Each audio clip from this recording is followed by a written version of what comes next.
Hi, in this video you will learn how to add strikethrough to text on Google Docs. Strikethrough is a formatting option that is often used to indicate that the text is no longer relevant or accurate. It is typically represented by a horizontal line drawn through the center of the text. Strikethrough is often used for a variety of purposes, including to indicate that a piece of text has been deleted or removed, or you can also use it to point that a statement or idea is no longer valid or accurate, such as when you're correcting a mistake or updating information. Additionally, you might use strikethrough for showing the difference between the original text and the revised text in a document. And finally, which is my favorite, strikethrough can also be used for marking a task or item on a to-do list that has been completed or no longer necessary.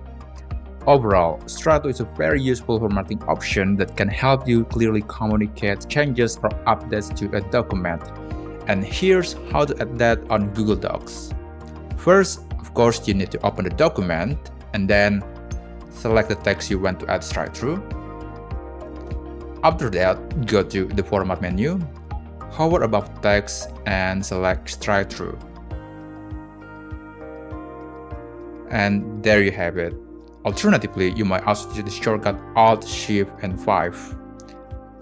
The strikethrough is not just limited to text, you can apply it to symbols, special characters, and even emoji.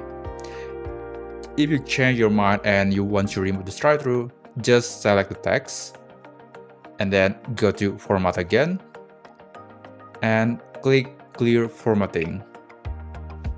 And the strikethrough has been removed. Additionally, you can also use the shortcut Ctrl// to do the same. Anyway, I hope you learned something from this video. Please subscribe to this channel if you found this video helpful. I really appreciate your support and thank you so much for watching.